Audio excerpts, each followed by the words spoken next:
Oiê, eu sou a Maia e no vídeo de hoje eu quero contar pra vocês quais são os livros que estão na minha wishlist que eu quero comprar o mais rápido possível. Bom, tive essa ideia desse vídeo inspirada na Captuts, que fez essas semanas um vídeo sobre a wishlist dela. Eu não sou uma pessoa de que tem normalmente muitos livros na wishlist, porque eu não costumo ter uma wishlist no geral, assim, sabe? Eu costumo, perto da Bienal, selecionar alguns títulos que eu tenho interesse e aí eu vou e compro todos eles na Bienal, normalmente. Então, eu não costumo ter uma lista de livros que eu quero muito. Eu tenho um ou outro que aí eu compro, tipo, se ele tá me interessando, eu compro ele automaticamente, ou eu cito pra minha namorada e ela me dá de presente de aniversário, de namoro e alguma coisa desse tipo. Então, assim, eu não costumo ter uma lista de desejo de livros. Só que, atualmente, eu tenho estado em uma pira de que eu quero meio que ressuscitar o prazer de ler livros não tão famosos. Porque de 2020 pra cá, a maioria dos livros que eu leio são por recomendação de alguém, porque eu já vi alguém falando sobre, tanto bem quanto mal, e eu quis ler pra ter minha opinião própria. Mas agora eu tô meio que querendo resgatar a essência de você não ler livros famosos, você só ir numa livraria, ler a sinopse do livro e se interessar por eles, que é uma coisa que eu fazia muito antes. Até eu soltei um vídeo recentemente falando sobre o BookTok. Até nessa época, como as redes sociais eram um pouco mais slow, né, não tinha feed infinito, essas coisas pra você ficar literalmente grudado na tela do seu celular, como as redes sociais eram mais lentas, eu conseguia conciliar ler os livros famosos, eles também tinham uma curva de fama maior, né?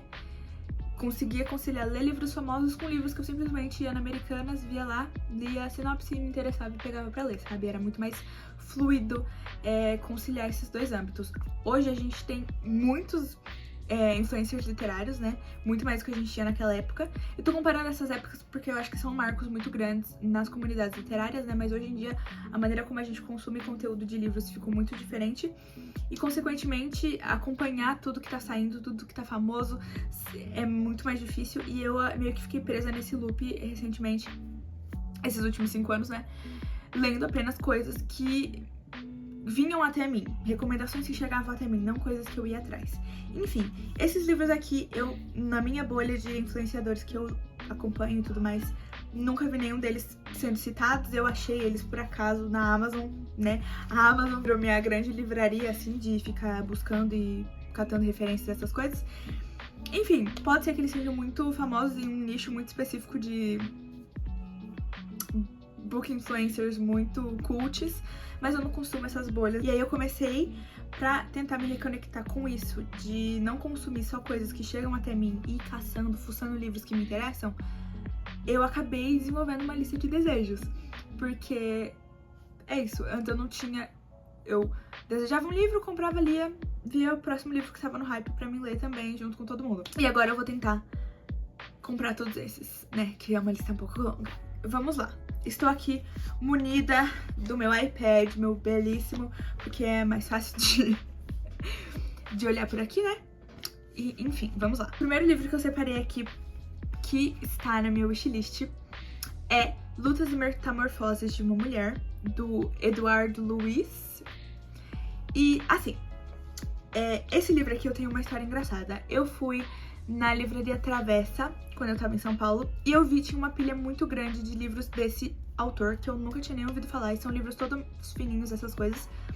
E esse livro aqui, eu olhei e eu achei o título interessante, só que aí na hora que eu vi que era um homem, Lutas e Metamorfoses de uma Mulher, escritos por um homem, eu fiquei assim, ó,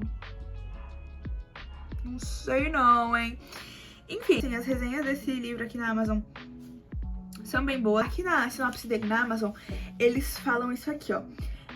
Em sua obra, inscrita em uma tradição que remonta a Annie Ernaux e Didier Eribon, eu não conheço essa Didier Eribon, mas a Annie Ernaux, eu conheço, ela é muito queen. Então, assim, sabe? Lutas e Metamorfoses de uma Mulher é uma continuação de seu ambicioso projeto autobiográfico, no qual o autor conta a história de libertação da mãe, que lutava pelo direito de ser mulher contra a não existência que lhe empunhavam. Através de uma foto, traçando a arqueologia de sua mãe, ele descobre uma mulher que sobreviveu àquilo que deveria tê-la destroçado. achei interessante.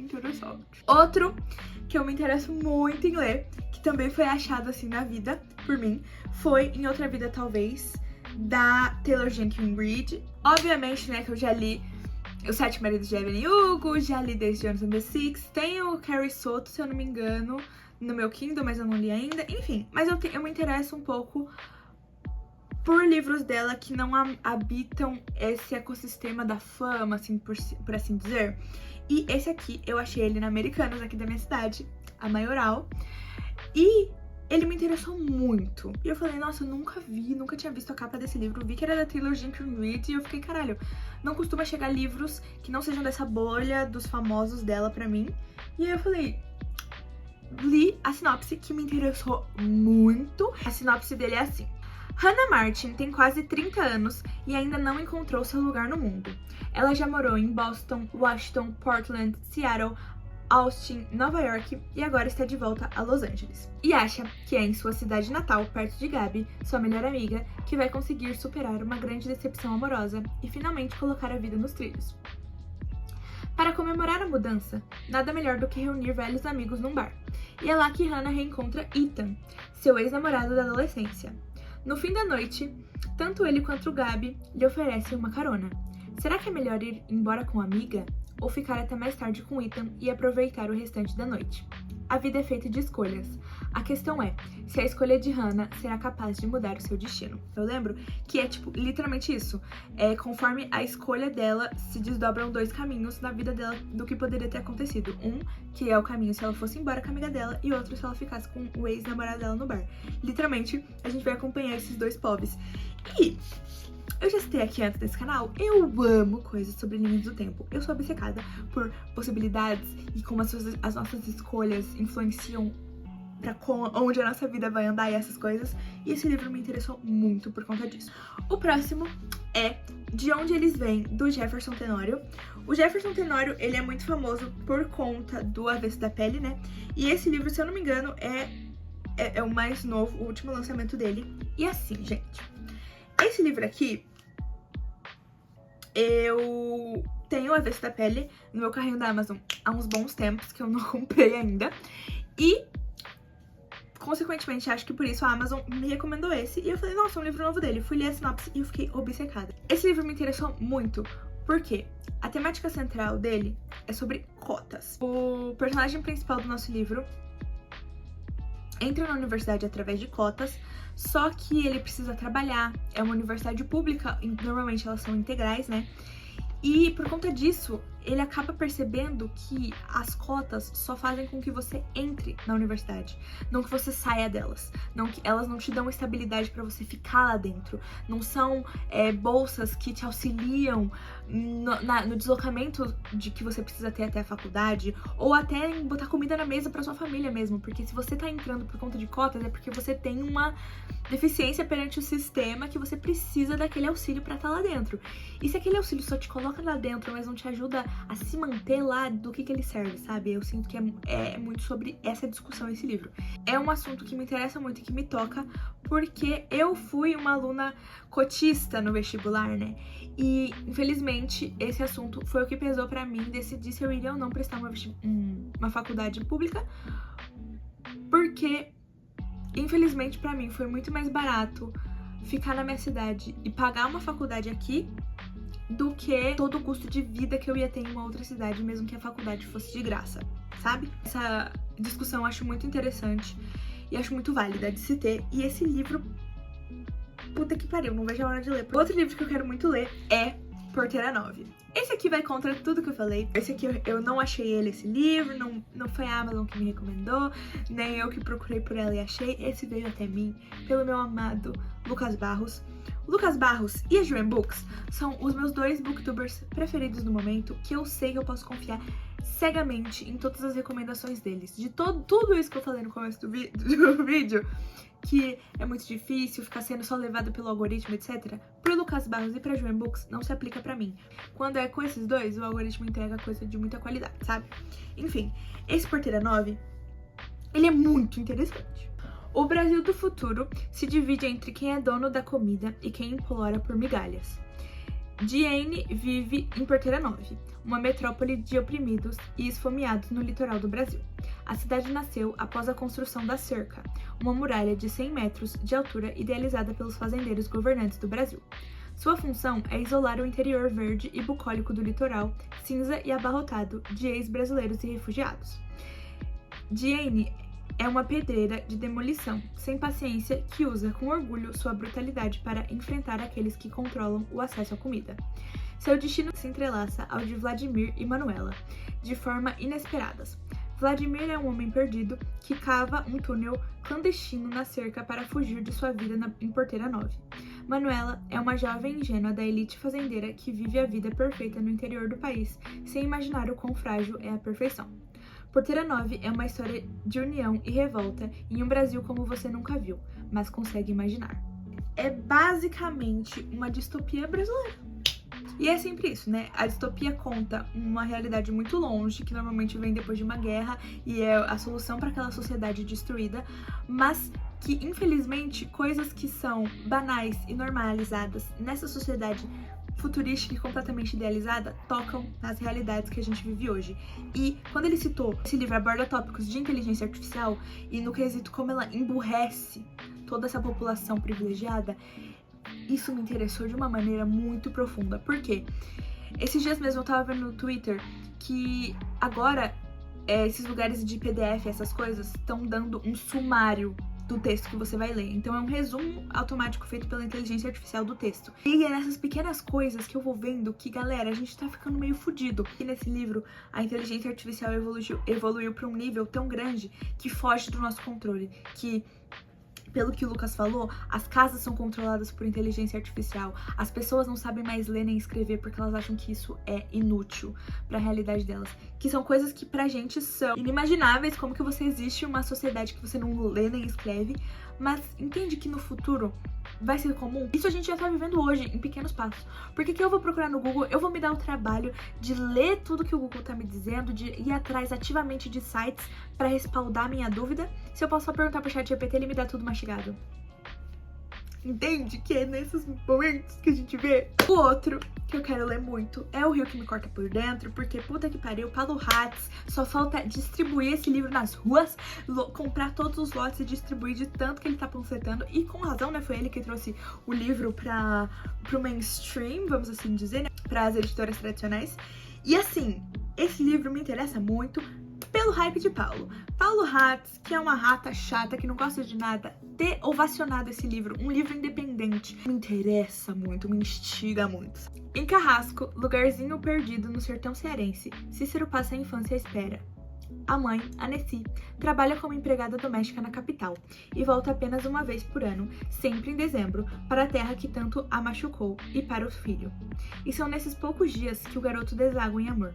No restante do ano, Cícero aprisiona a saudade e cultiva o sonho de ir embora com a mãe, ir embora encontrar a mãe. E só ao lado de Luzimar, vizinho e amigo, que a dor aquieta. Dois pares de perna que correm Carrasco de ponta a ponta e desembocam na beira daquele rio que tudo leva, menos a saudade. Essa fica represada, à espera do próximo ano, até que a Nessi deixe de voltar. Enquanto a espera se prolonga após dezembros de ausência, Cícero e Luzimar se descobrem homens ao se encontrarem um no outro. Mas ser homem nessas terras e nessas águas também significa saber escolher bem suas armas. E a correnteza deste rio ainda tem muito passado para contar. Precisa de pouco para me conquistar. É uma capa bonita, com uma pintura linda e uma sinopse intrigante, porque é sobre abandono parental em um certo nível. Eu creio que também tem um pouco de found family, pelo que o Paulo Hatz vem falando, de que a família do Luzimar, o Cícero encontra muito acalento na família do Luzimar, do vizinho dele, e enfim. É um assunto que me interessa muito e que eu gosto muito de ler, sobre realidades diferentes e ainda mais sobre dores diferentes, me transporta pra um lugar de muita empatia. E eu adoro. Outro que eu quero muito ler, mas esse aqui vai fugir de toda essa vibe contemporânea e pensadora, que é Manual das Donas de Casa Caçadora de Vampiros. Puta que pariu. Esse livro eu quero ler desde que eu vi num vídeo de uma gringa, ela lendo, e eu achei a capa muito interessante, porque é uma capa muito bonita. E aí eu fui procurar no Brasil pra ver se tinha aqui, né, se tinha o título traduzido, e não tinha. E esse livro é velho, eu descobri que ele é de 2020, saiu na gringa, mas agora vai vir pro Brasil só esse ano. E outra coisa que me deixa muito ansiosa pra esse livro, que eu acho que são muitos sinais do destino que ele é feito pra mim. Vampiros. Clube do Livro de senhoras que são viciadas em true crime. 3. Vai ser lançado no dia do meu aniversário. É pra mim. É literalmente pra mim. A vida de Patricia Campbell nunca pareceu tão insignificante. Seu marido está sempre trabalhando, os filhos só sabem ignorá-la e a sogra demanda atenção contínua, e sua lista de tarefa aumenta a cada dia. Seu único respiro é o clube do livro que tem com suas amigas, um clube seleto de mulheres que amam histórias e crimes reais. Certo dia, ela conhece o charmoso James Harris, seu novo vizinho, que lentamente conquista a confiança das famílias no bairro. No entanto, quando crianças de uma parte mais afastada da cidade passam a morrer de formas bizarras, Patricia começa a suspeitar que o novo morador está mais para Charles Manson do que para o Príncipe Encantado e que esconde alguma ligação com aqueles acidentes. É eu. Eu se fosse um livro. Ok, esses foram os livros que eu estou mais ansiosa pra ler da lista da minha recém-feita wishlist. Falem aqui pra mim se vocês já conhecem algum desses livros, se vocês também têm interesse de ler algum deles. Eu vou gostar muito de saber, tá bom? É isso. Um beijo e vejo vocês no próximo vídeo. Tchau!